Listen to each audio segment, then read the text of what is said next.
살아계신 하나님 아버지, 하나님의 은혜와 하나님의 영광을 이 시간 바라보며 찬미 찬양 올립니다. 하나님께서 지금까지 함께하여 주시고 이 교회에 많은 복을 주신 것을 감사합니다. 하나님께서 원로 목사님, 박강준 목사님을 통해, 사모님을 통해, 귀한 형제 자매님들을 통해 그 헌신을 받으시고 오늘날과 같이 아름다운 교회를 이루게 하심을 감사합니다. 하나님 아버지, 지금까지 인도하신 것도 감사하옵거니와 또 앞으로 하나님께서 어떤 축복으로 인도하실지 너무 기대가 되고 미리 하나님을 찬송하고 영광을 돌립니다. 걸어가신 하나님 아버지, 우리는 이전에 하나님 앞에 죄인이었습니다. 우리가 우리의 죄를 헤아릴 수 없을 만큼 우리의 죄는 우리의 머리에까지 차고 넘쳤습니다. 우리의 죄를 어떻게 할 줄을 알지 못하고 있는 그런 상황에서, 지옥밖에 갈 수 없는 상황에서 우리 하나님께서 독생자 예수님을 보내주시고 예수님 우리 대신해서 십자가에서 우리의 모든 죄를 다 짊어지시고 십자가의 죽으심으로 말미암아 우리의 모든 죄가 사면되게 해주신 것을 감사합니다. 하나님 아버지, 이제는 우리가 하나님 앞에 죄인의 신분이 아니라 하나님의 아들, 딸이 되고 하나님 앞에 의인이 되어 그리스도의 신부가 되어 하나님 앞에 서게 됨을 감사합니다.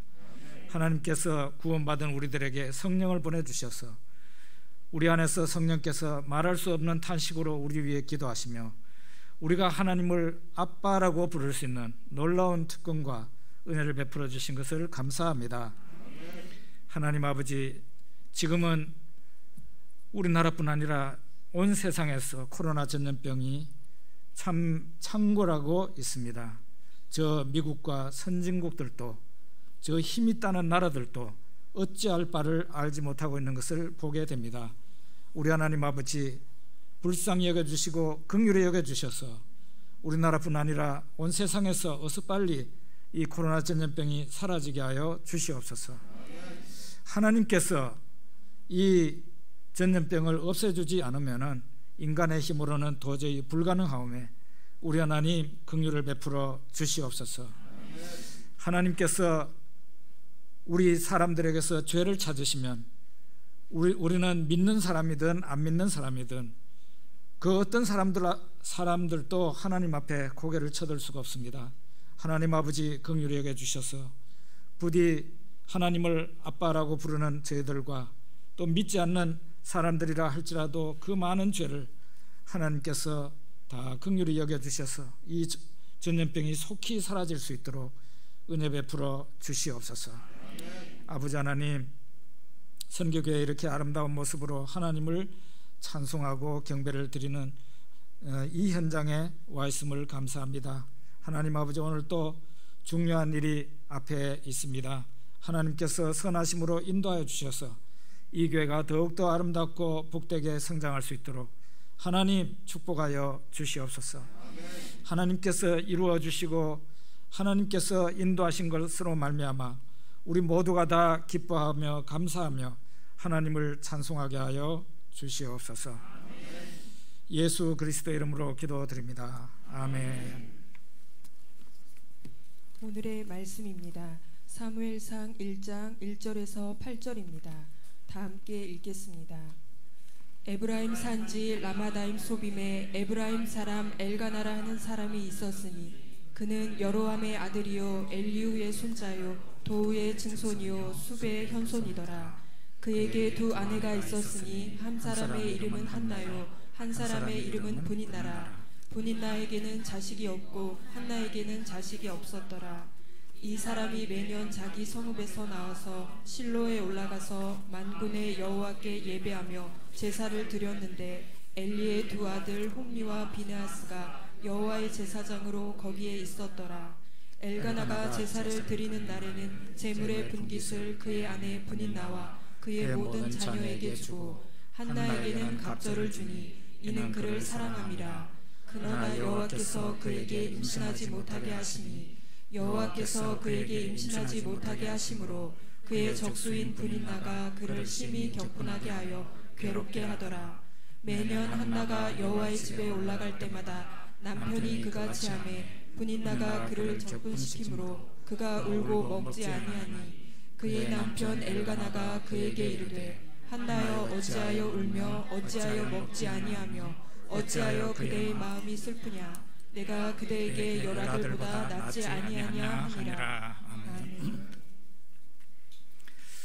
예, 정야고보 목사입니다. 여러분들이 후원해 주시는 후원 선교사이기도 합니다.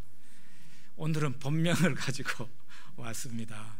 저 옆쪽 큰 나라에서 비밀스럽게 활동하다가 보니까 제 이름도 본명을 쓰지 못하고 이렇게 그동안 선교활동 잘하고요, 또 여러분 기도받아서 사역 잘하고 있습니다. 저는 아주 시골의 농부의 가정에서 태어났는데요, 7남매 중에 장남으로 태어났습니다. 저희 집은 교회 없는 마을에 있었고 교회하고는 아무 상관없이 제가 청년 시절까지 그런 가정에서 제가 태어났고 자랐습니다. 제 나이 20살에 대학을 들어갔는데 1학년 때 운동하다가 왼쪽 무릎을 다쳐서 그 무릎이 잘 안 낫더니 나중에 병원에 갔더니 골수암이라 그랬습니다. 의사가 일주일 내로 다리를 절단하지 않으면 생명이 위험하다, 이런 말을 저희 아버지한테 했습니다. 그래도 살려보려고 다리를 절단하지 않고 한 해 동안 뭐 별별 침도 다 맞아보고 안 되는 이상한, 저는 안 된다는 거 뻔히 알고 있는데도 저희 아버지는 침도 수없이 맞게 하고 한의원도 데리고 다니고 그렇게 했지만은 나중에 1년 후에 결국은 무릎 위에 한 뼘, 무릎 위에 한 20cm 위에 절단을 하게 되었는데요, 대구 반월당에 있는 그 당시에 적십자병원, 지금은 없어졌다 그러는데 적십자병원에서 절단 수술을 했습니다. 저는 잘 낫기를 바랬는데 그게 잘 낫지를 않았어요. 하여간 그때 얼마나 마음이 교만하고 마음이 단단했는지, 지금은 미국에 가서 아주 목회를 잘하는 친구인데 그 친구가 우리 반에 기독교 학생회 회장이었어요. 저한테 꽃을 사들고 이는 평소에는 전도를 아무리 해도 안 들었지만 다리까지 하나가 없는데 이제는 말을 듣겠지 해가지고 꽃을 사들고 제가 입원해 있는 병원에 왔습니다. 그래가지고 뭐 어설픈 전도를 하려고 저한테 그러더라고요. 제가 뭐라고 했는지 아십니까? 그 친구 이름이 성규인데, 야 성규야,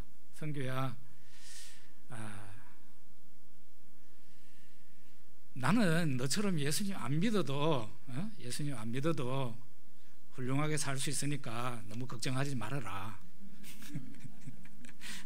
그랬습니다.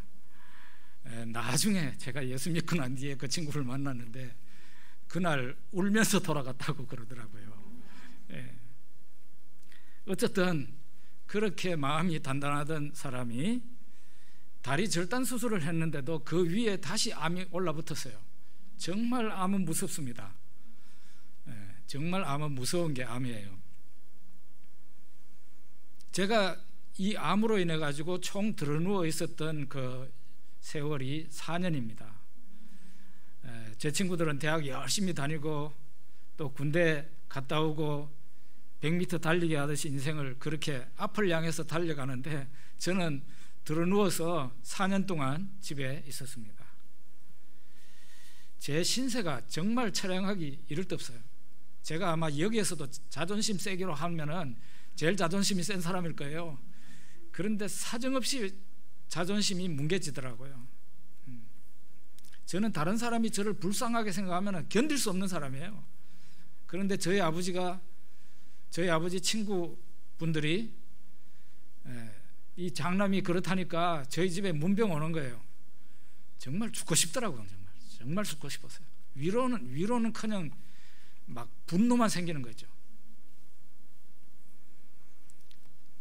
사람이 이 정도 되니까 전도를 안 해도 무신론자가 유신론자가 되더라고. 평소에는 하나님이 뭐가 있어? 내가 하나님이다. 뭐 그 다음에 그래 너처럼 네가 전도하는 것처럼 하나님이 있다고 치자.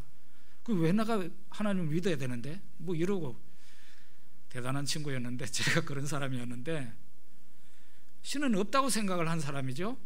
그런데 제 몸에 암이 걸려서 이제 죽을 날이 성큼성큼 제 앞에 다가오니까 누가 전도를 하지도 않았는데 유신론자가 되더라고요.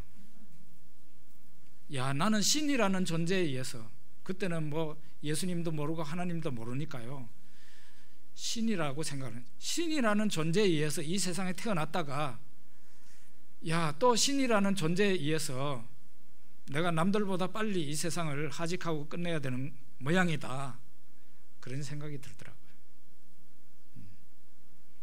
무신론자가 전도가 필요 없더라고요. 지가 죽을 정도가, 죽음이 딱 앞에 오니까 신은 없다는 사람이 신은 있다는 사람으로 바뀌어지더라고요. 예, 저는 그 해가 77년도였는데요 77년도 그 해가 제 인생에 암이 재발됐으니까 가장 깊숙한 나락으로 떨어지는 그런 해였습니다. 그런데 그 해가 예수님을 영접하는 그런 해가 되었습니다. 외우기도 너무 좋아요. 77년 8월 8일 제가 교회 처음 나간 날이에요. 교회에 처음 나간 날. 제가 하나님 앞에 나가서 무릎을 탁 꿇는데, 지금은 이렇게 돼 있지만 옛날에는 왜 마룻바닥으로 주로 돼 있고 의자도 없었잖아요. 마룻바닥에 가서 무릎을 탁 꿇는데 정말 자존심 상하더라고요. 내 신세가 왜 이렇게 됐지? 이런 생각이 들어요. 그래서 제가 첫 기도라는 게 어떤 기도를 했는가 하면, 하나님, 제가 졌습니다, 이런 기도를 했어요. 내가 졌습니다. 그런데 하나님께서는 정말 거지 중에 상거지, 병인 중에 가장 큰 병인이 된 저를 하나님께서 따뜻한 손으로 맞이해 주셨습니다. 환난 날에 나를 부르라, 내가 너를 건지리니 네가 나를 영화롭게 하리로다. 시편 50편에 있는 이 말씀이 아주 저한테 강렬하게 와닿았어요. 환난 날에 나를 부르라. 정말 제가 그 누구가 저와 같은 환난을 당하겠어요. 그 환난 날이 닥쳤으면 기도하라는 거예요. 하나님을 부르라는 거예요. 그래서 제가 정말 내키지 않는 하나님 앞에 나왔고, 내키지 않는 목소리로 내가 졌습니다부터 시작을 했습니다. 그랬더니 하나님께서는 저를 건져주셨고, 네가 나를 영화롭게 하리로다. 정말로 불신자였던 제가 하나님을 영화롭게 하는 그런 사람이 되도록 하나님께서 만들어 주셨습니다. 제가 제 인생 정말 파란만장합니다. 파란만장한 가운데서 제가 40년 전에 암에 걸려서 다리 하나까지 수술을 했는데 그것도 소용없이 그 위에 암이 재발되어서 제가 하나님을 찾을 때는 제 그 뼈암이, 골수암이 이미 이 골반 위쪽으로 올라왔어요. 거의 모든 암은요 마지막에 폐로 주로 갑니다. 그래서 이 암피가 돌다가 폐에 가가지고 폐암을 일으키는데, 저는 다리에 암이 있는데 왜 의사가 폐 사진을 찍는지 그걸 이해할 수 없었는데 나중에 알고 보니까 그렇더라고요. 제가 그런 상황에서 이미 암이 제 이 몸뚱아리 위로 올라온 그런 상황에서, 절망적인 상황에서 하나님 앞에 나오게 되었고, 하나님께서 긍휼히 여기셔서 정말 그때 이후로 무슨 병원을 간 것도 아니고, 제가 무슨 약을 먹은 것도 아니고, 암에 좋다는 음식을 먹은 것도 아니고, 아무것도 한 것이 없었어요. 그냥 하나님 앞에 나와서 기도한 것밖에 없었어요. 하나님께서 저를 그 사망의 음침한 골짜기에서 저를 일으켜 주시고, 이제는 하나님을 영화롭게 하는 그런 사람으로 만들어 주시더라고요. 아까 우리가 읽었던 본문입니다. 엘가나라는 그 남자가 두 아내가 있었는데 분인나는 아기를 잘 낳아요. 그런데 한나는 자식을 못 낳는 사람이에요.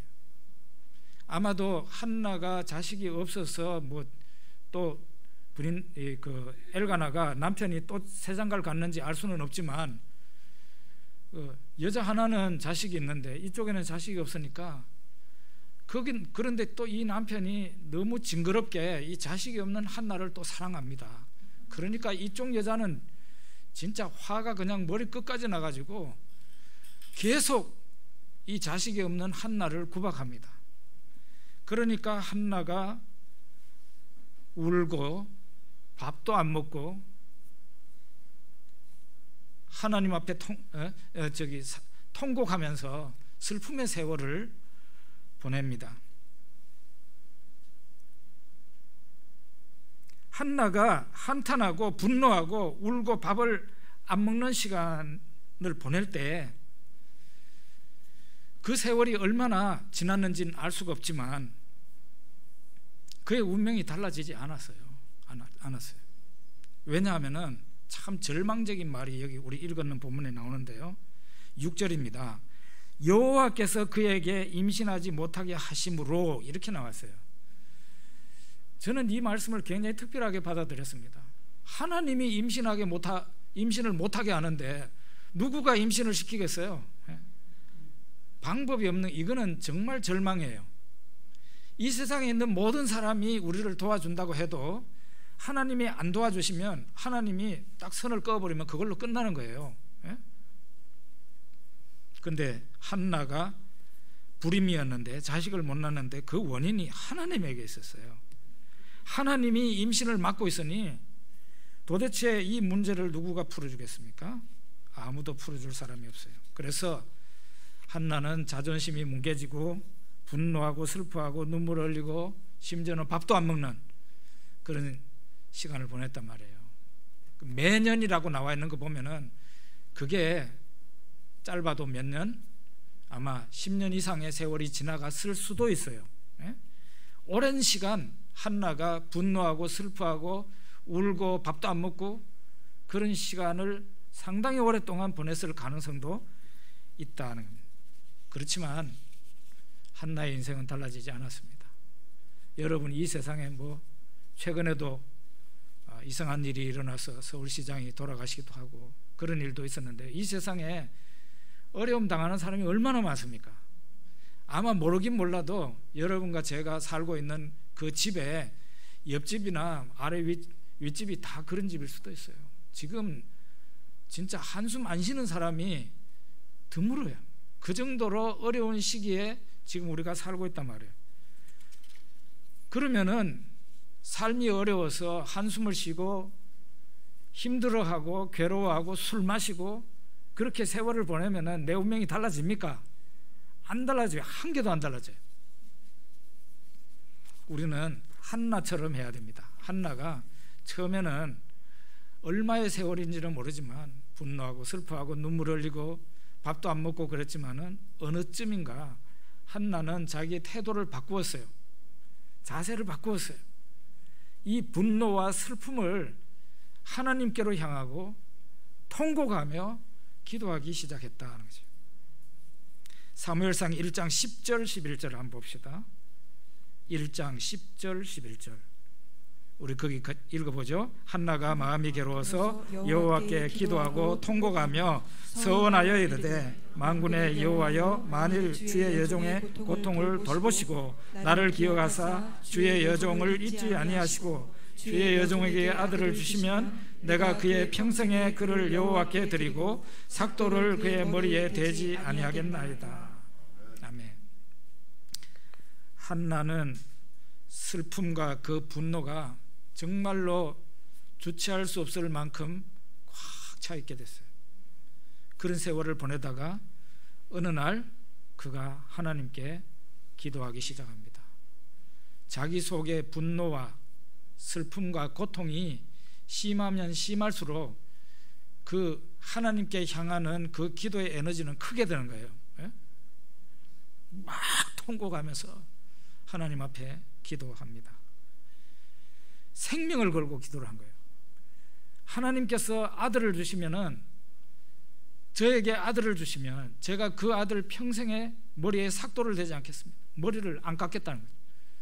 그게 나실인으로 이 아들을 바치겠습니다.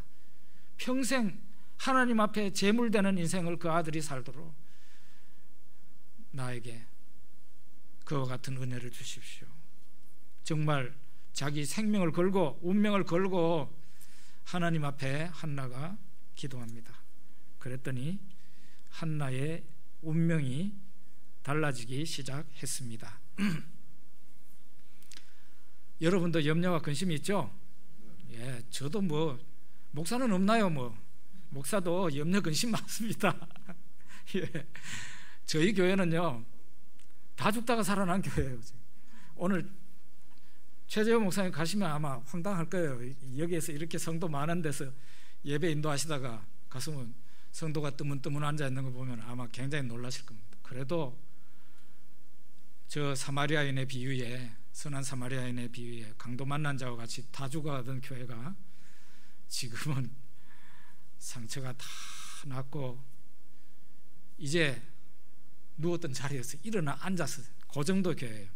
이제 일어나가지고 걷기도 하며 뛰기도 하며 하나님 앞에 영광을 돌렸다는 저 사도행전에 나오는 성전 미문에 앉았던 그 장애인처럼 이제 일어나서 걷기도 하고 뛰기도 하며 그렇게 할 겁니다. 근데 아직은 어때? 아직은 주저앉아 있는 상태. 그러니까 교인도 뭐 많지 않아요. 지금 그런 상태인데,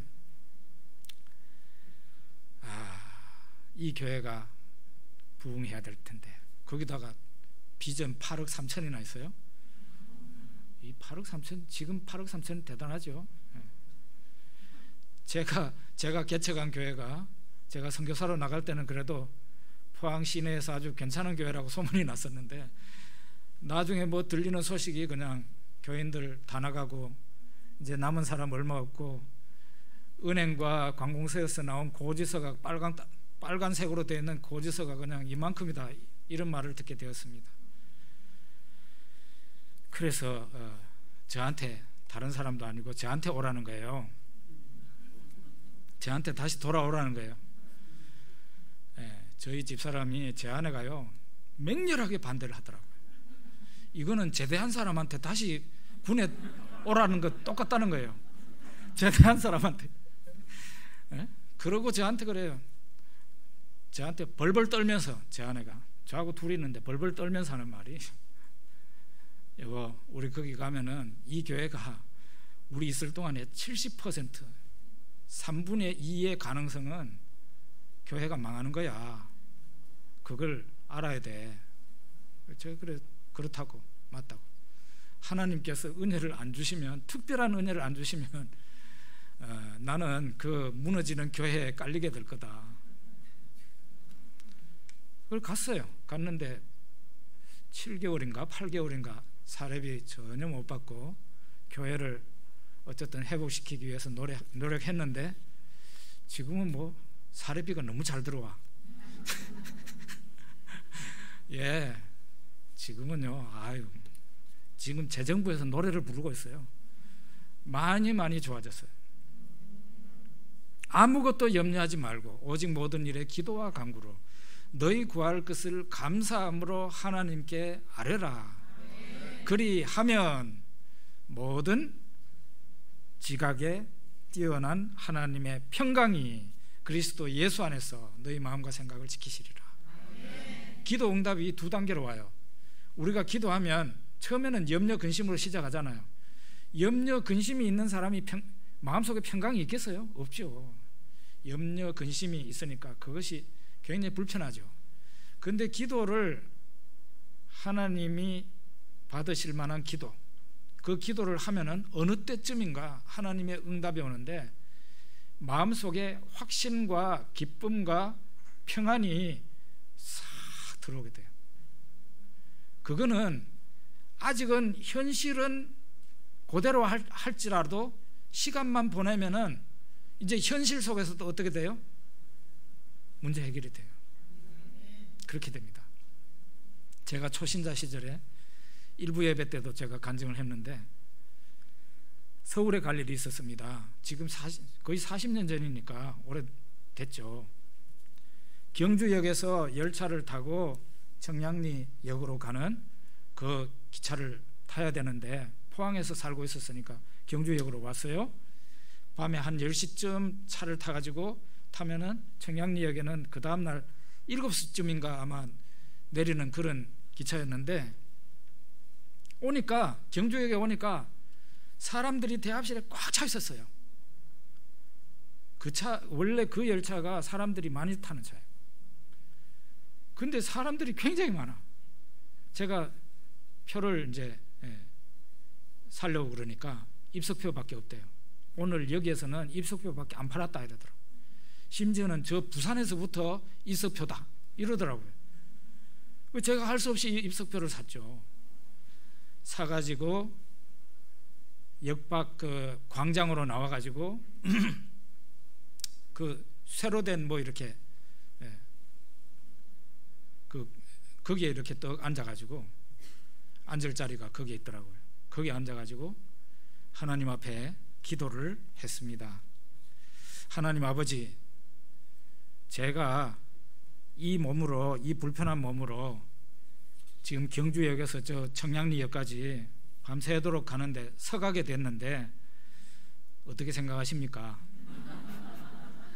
하나님 기분이 좋겠습니까? 네.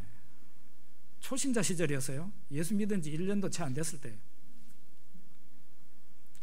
저는 또 자존심이 센 사람이라 뭐 남들한테 자리 좀 양보해달라, 뭐 이래 날 좀 도와달라, 내 몸이 불편하다, 이런 소리는 정말 죽어도 못하는 사람이니까 나는 아무 말도 안 할 테니까 하나님이 알아서 저한테 주십시오, 좌석 하나를 주십시오, 이렇게 기도를 했는데 기도할 시간도 많지도 안 하고 딱 한 5분 정도를 기도를 했는데, 이야, 그 5분 만에 하나님이 저한테 주시겠다는 그 확신과 함께 제 속에 강 같은 하나님의 평강이 제 속에 쫙 들어오더라고요. 이 속에 그냥 기뻐가지고 막 터질 것 같았죠. 그래서 거기 앉아가지고 막 큰 소리로 찬송을 불렀어요. 남들이 보면 미친놈같이 큰 소리로. 근데 시간이 얼마 안 돼가지고 확성기로 이제 열차가 이제 도착할 때가 됐으니까 개찰구로 나오시오 해가지고 저도 나갔죠. 나갔는데 그 많은 입석표를 산 사람들이 서로 먼저 나가겠다고 막 나가봤자 좋은 일이 있습니까? 나가봤자 별일 없죠. 저는 어떻게 했겠습니까? 정말 느긋했습니다. 하나님이 어떤 식으로 응답을 하시려는 거, 그러면서 하나님의 응답은 받았기 때문에 제일 마지막에 나갔어요. 제 뒤에는 사람이 없었어요. 천천히 아주 푸근한 마음으로. 그래가지고 떡 나갔더니 열차를 기다리는 그 플랫폼에 서 있는 사람들이 생각보다 많더라고요. 빽빽해. 경주에서 타려고 하는 사람이. 그런데 잠시 후에 기차가 오는데 기차 안에도 사람들이 콩나물 시루야. 좌석에 앉은 사람은 잘 안 보이죠. 서 있는 사람이 빽빽해요. 지금도 그때 광경이 사진 찍은 것 같이 아직 생각이 나. 이야, 이렇게 입석으로 서 있는 사람이 저렇게 많고 여기서도 또 입석으로 타는데 도대체 하나님이 어떻게 나한테 좌석을 주시려는지 모르겠다. 참 기대가 되는 거 있죠. 기대가. 어쨌든 거기에서도 제일 마지막으로 그냥 어느 문으로 올라갔어요. 특별히 계획적인 건 없고 그냥 생각나는 대로 그냥 올라갔어요. 올라가가지고 이렇게 섰습니다. 제가 지금도 그렇지만 이렇게 서가지고 있으면요, 사람들이 저를 보고 장애인인지 몰라요. 장애인 멀쩡한 사람인 줄 알아요. 이렇게 서 있었는데 제 좌석 앞에 승무원 2사람이 앉아 있더라고요. 열차 승무원 2사람이. 거기에 제가 이렇게 서 있었어요. 뭐 그 사람들은 승무원이고 앉을만 하니까 앉아 있는 거고, 저도 특별히 내가 도와달라는 말은 안 하는 사람이니까 그냥 가만히 있었어요. 무덤덤하게 그냥 가만히 있었어요. 열차가 움직이는데, 경주역에서 움직이는데 그 두 분 승무원 가운데 한 분이 저한테 물어요. 청년은 어디까지 가십니까? 하고 묻는 거예요. 그래서 제가 청량리까지 갑니다. 그랬더니 멀리까지 가시네. 우리 두 사람이 다음 역에 내리니까 우리 자리에 앉으십시오. 딱 얘기한 거예요. 나는 한 자리를 구했는데 두 자리를 주시더라고요. 이야, 정말 제가 그때 그 승무원들 딱 내리고 제가 그게 탁 앉는 순간에, 야, 하나님 정말 따봉이다. 그런 거예요. 제가 만약에 입석표를 사가지고 아이고 내 운명이 오늘은 힘들어도 그냥 걸어서 서가지고 있어야 되겠네 했으면은 아무 일도 안 일어났을 거예요. 그죠? 그렇지만은 그 상황을 변화시키기 위해서, 불가능한 상황을 가능한 것으로 바꾸기 위해서, 슬픔을 기쁨으로 바꾸기 위해서 어설픈 초신자지만 하나님 앞에 그대로 내놓고 기도를 했더니 하나님께서 정말 저로 하여금 기분 좋게 푸근하게, 나는 입석표를 샀으면서도 좌석표를 산 그 어떤 사람보다도 기분 좋게 자리를 잡아가지고 청량리역까지 갈 수가 있었습니다. 하나님은 이런 분이에요. 그래서 우리가 염려와 근심이 있을 때 사람들한테 가가지고 날 좀 도와주세요, 훗날 갚을게요, 이런 정말 어려운 소리 하지 말고 하나님 앞에 부탁하면 돼요. 하나님이 누구죠? 하나님은 여러분과 저의 아버지십니다. 주기도문에 하늘에 계신 우리 아버지여 이렇게 하죠. 그 우리 아버지여 하는 고기가 원래는 아빠라는 말이에요. 아빠. 애칭이에요. 애칭. 그게 중국말로는 아버지 그러면 부친인데, 부친이라고 부르는 게 아니고 아빠라고 부르는 거죠. 우리말도 아버지 하는 거하고 아빠 하는 거하고 틀리죠.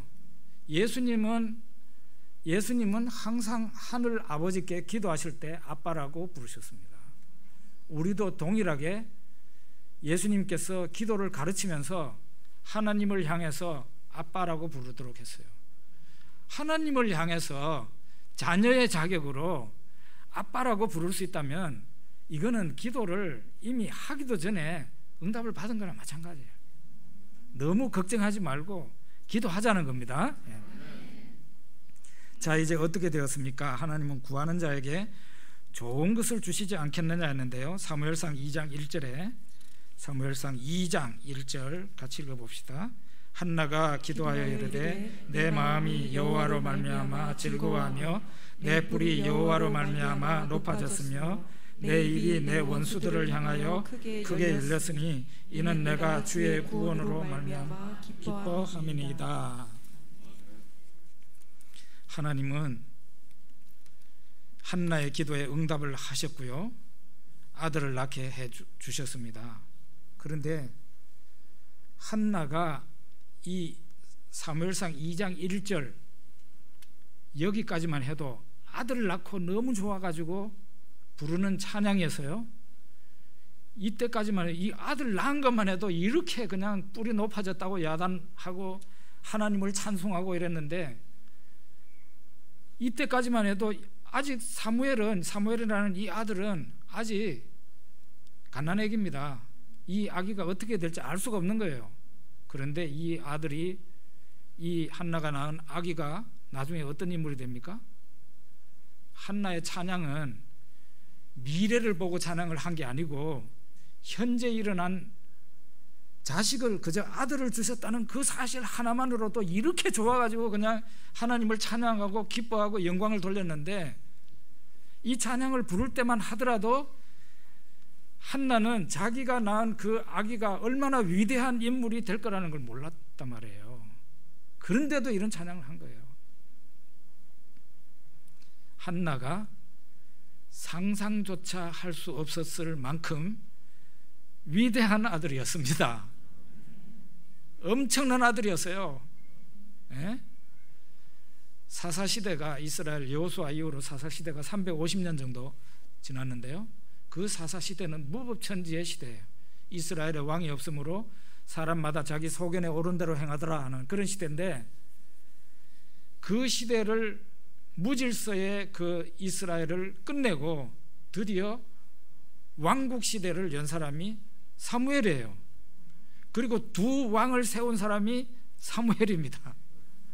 어마어마한 인물이에요. 이런 인물을 누구가 낳았다고요? 한나.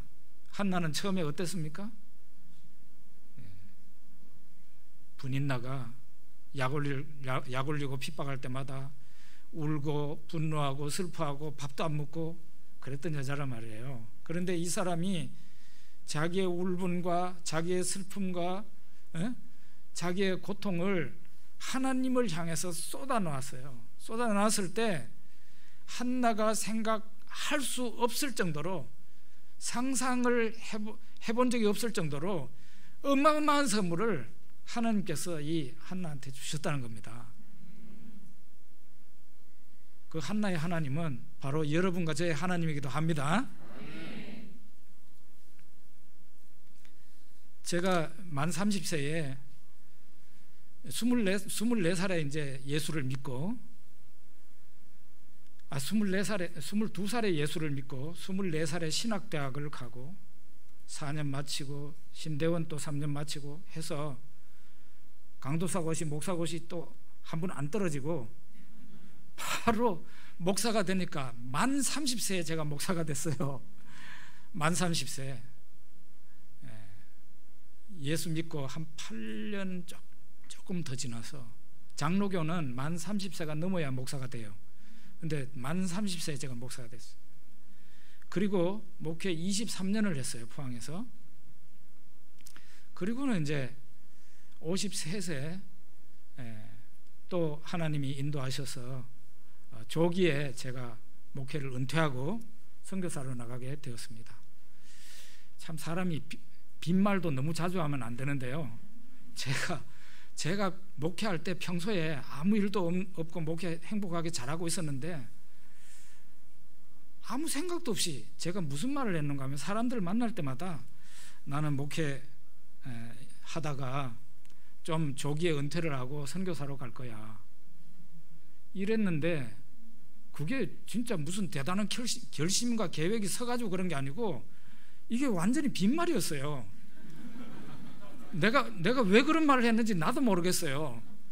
그랬는데 50이 넘어가면서, 제 나이 50이 넘어가면서 선교사로 가는 길이 자꾸 나오더라고. 인도로 갈 뻔했는데 인도로 가는 길은 막혀버리고 나중에 이제 중국으로 가게 됐죠. 53세 선교사로 나갔으니까 진짜 막차 중에 막차를 탄 거예요. 홍콩을 통해서 중국을 들어갔는데, 그래도 제 속에는 어떤 게 있었는가 하면은, 내가 선교사가 됐는데 중국어로 설교하고 강의해야 되겠다. 그게 제 마음속에 생겼어요. 나는 그렇게 하고 싶다는 게 아니라 언제부터 제 마음속에 운명처럼 느껴졌어요. 나는 그렇게 돼야만 된다는 거예요. 그거 참 희한하더라고요. 그게 내 운명이라는 것과 나는 그렇게 되도록 노력해야 된다는 것하고는 차이가 많잖아요. 나는 그렇게 되도록 되어 있다는 생각이 들더라고요. 그래서 그때가 2008년도인데 2008년도 3월 달에 중국에 들어가 가지고 3월 초부터 선교사 훈련원에 들어가서 훈련을 받기 시작했습니다. 1년 코스인데 정말 안녕하십니까부터 시작을 해가지고 공부를 한 거예요. 중국어를 원래 제가 안 했던 사람이고 영어로 말하자면 ABC부터 공부를 시작한 겁니다. 한 달쯤 되니까 약간 말을 하겠더라고요. 약간. 그래서 저를 가르치는 중국 선생님한테, 그 귀주성에서 온 선생님이었는데 그분이 저하고 띠동갑이에요. 저보다는 12살 나이가 어린 사람이에요. 시간이 많이 지나서 빨리 해야 되겠네. 근데 이 선생님한테 제가 물었어요. 선생님, 내가 여기에서 1년 동안 열심히 공부하면 졸업할 때쯤, 1년 후 졸업할 때쯤에는 내가 10분짜리 중국어 설교는 만들어 가지고 할 수 있습니까? 했더니 그거는 택도 없다는 거예요.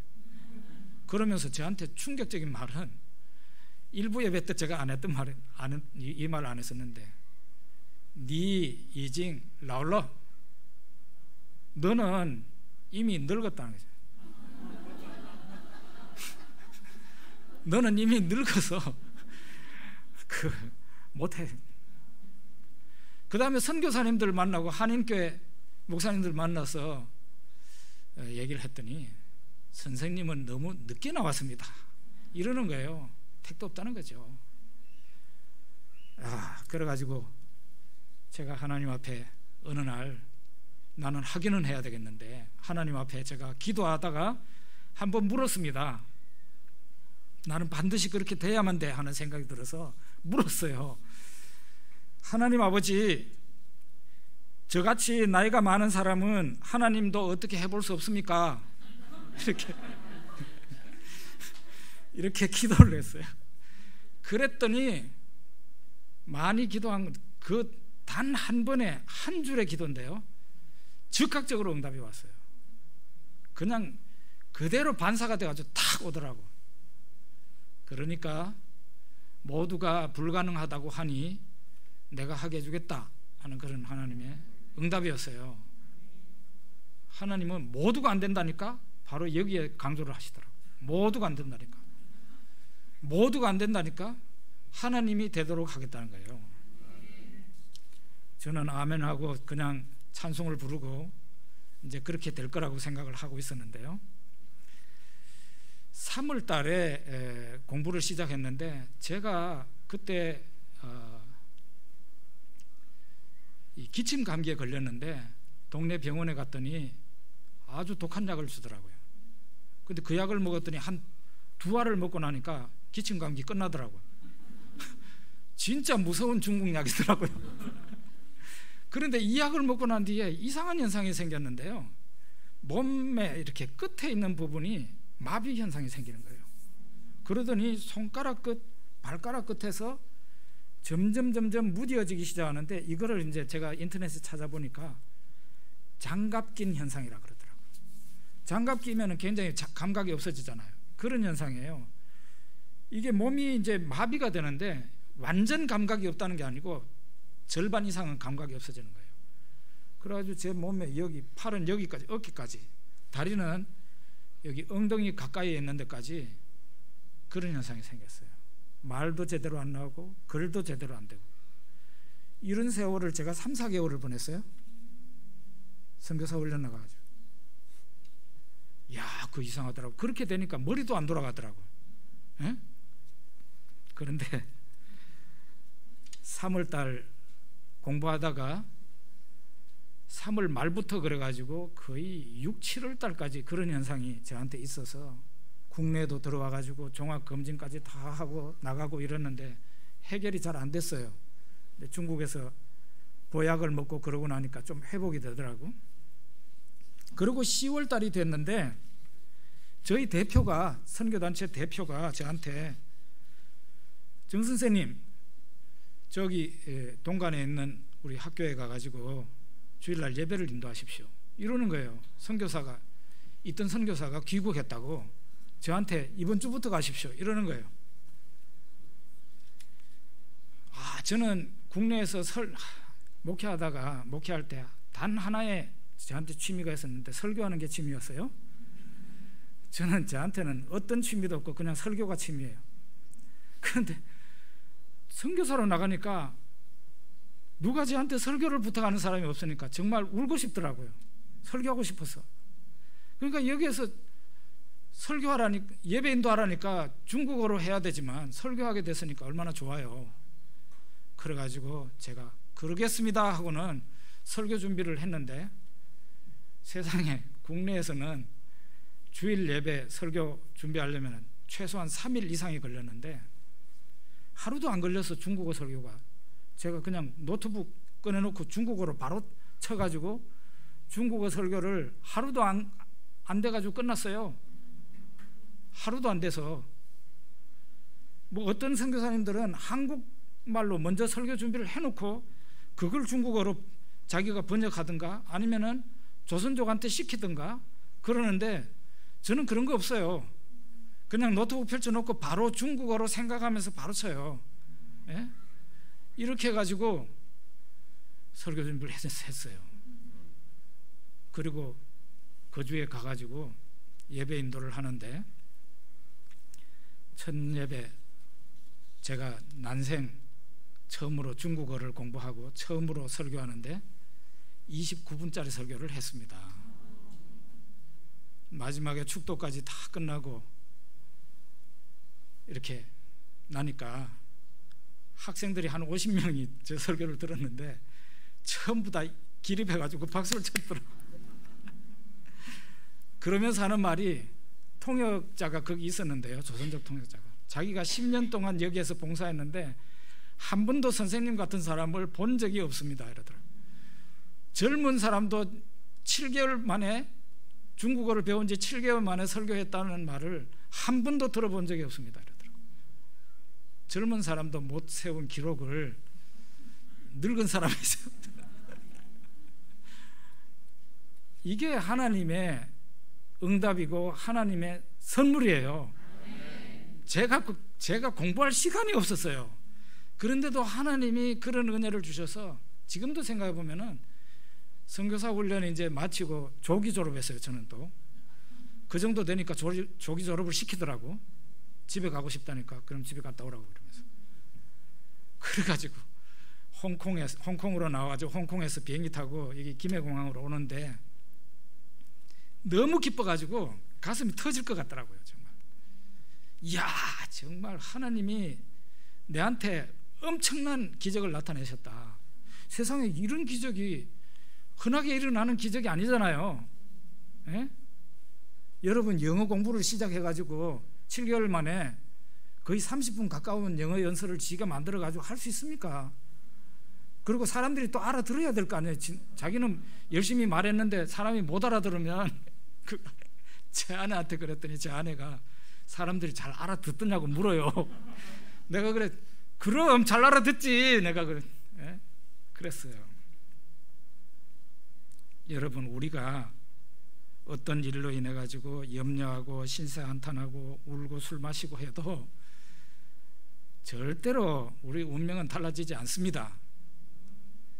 그런 상황이 생겼으면, 어려운 일이 생겼으면 내 울고 슬퍼하는 그 시간에 염려와 근심을 하나님께로 돌려서 그것을 기도로 표현해야 돼요. 하나님 앞에 기도로 쏟아 놓으란 말이에요.